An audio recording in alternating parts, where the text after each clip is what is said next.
Michel Piccoli is Alive by Daniel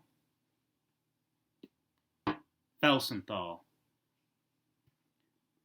Michel Piccoli, French actor, 1925 to 2020, is dead. Just the other night, I watched Dillinger is Dead, and now I want to have sex with him. I read an article in the Village Voice that says Michel Piccoli was only a sex symbol in contempt. But I disagree with the logic of statements like this one. Symbols are flat. Human beings are sexy. Or, if you insist, we all have symbols of our own. My love has torn open a fantasy that will soon afflict me with a Google heartache, like when I search ex-boyfriends and find only a listing of their address and possible relatives as proof of their continued existence. I have already felt the beginnings of it, this sadness of using the internet to venture into the past, while the present contracts like a wet piece of paper. In this case, the past is imagined. I've never met Michel Piccoli. I will never meet him. It has been nearly a year since he passed from a stroke. His own life is exhaustively documented, his whole passage through the late 20th century preserved on the cloud.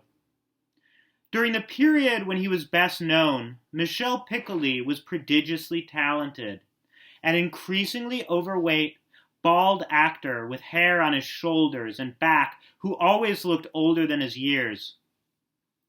Perhaps most famous for gazing at Brigitte Bardot in contempt, he acted like a stand-in for the generation of teenagers who treated the future right-winger as a sophisticated pin-up doll.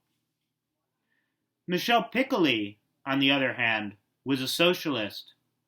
He was friends with Sartre and de Beauvoir. He was cast as artists, often leering ones with heavy stares.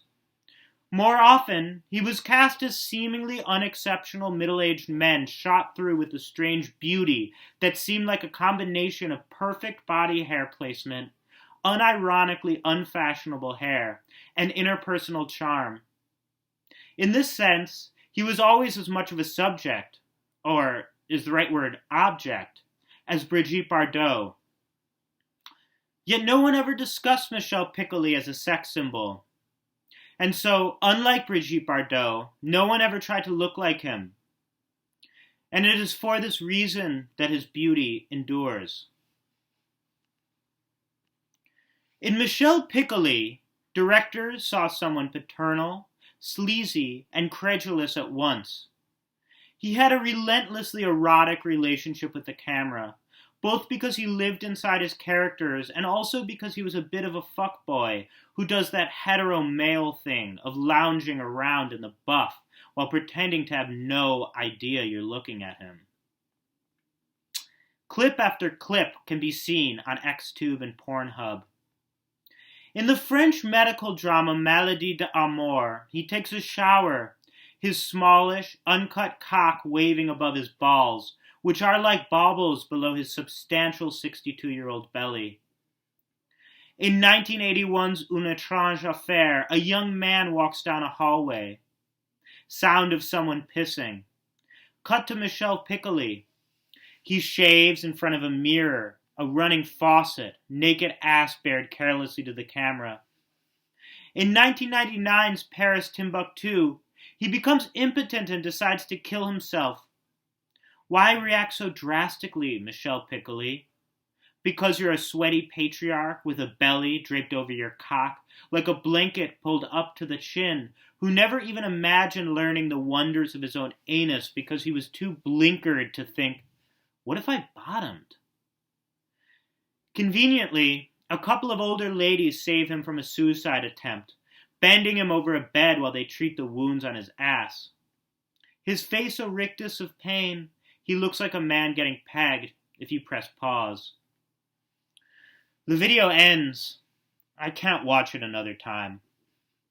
My love for Michel Piccoli has become flat, because no matter how well we document a life, the past is ultimately nothing more than a few sleek photographs and video clips, maybe a dusty book or an urn full of ashes.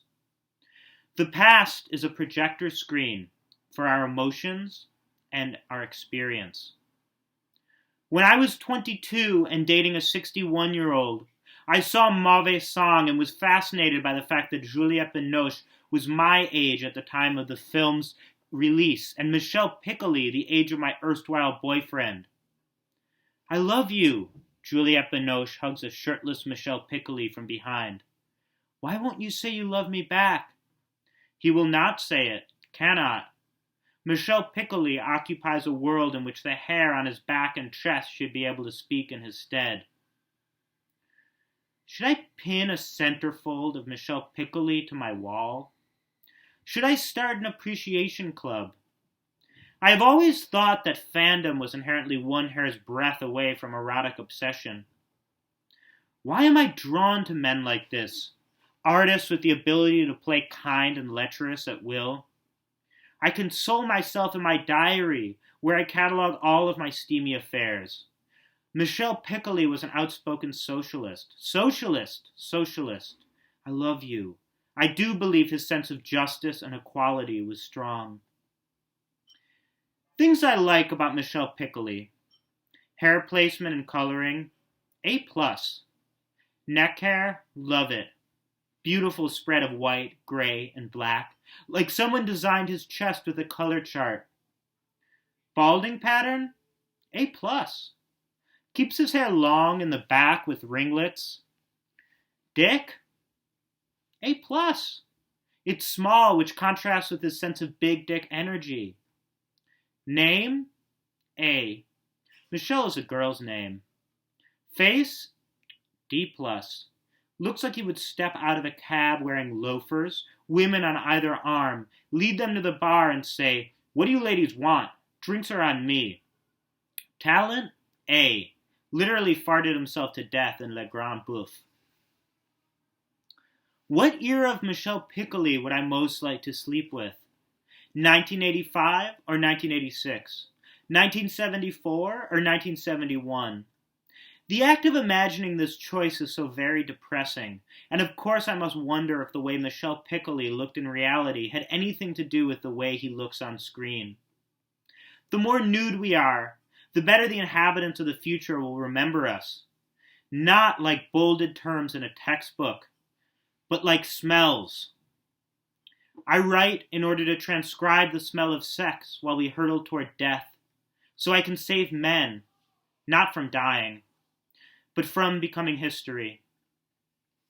Sometimes, when I go to restaurants with big, laminated picture menus, I think of how the food on the menu has, since the moment of being photographed, gone rancid, grown moldy and rotten.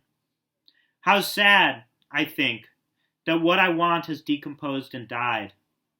My meal comes, and I pretend that it looks as good as the things I can never have.